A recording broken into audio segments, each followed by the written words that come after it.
Croissant. Pero tingnan muna natin yan. Oh, there's a bacon there.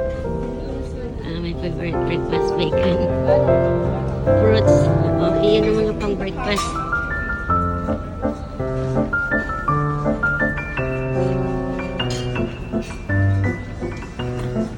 Hello, good morning. Good morning.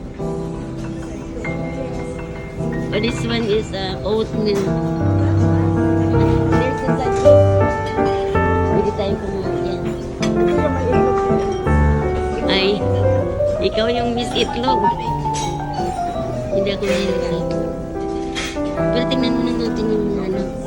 And then we'll decide. There is a salmon.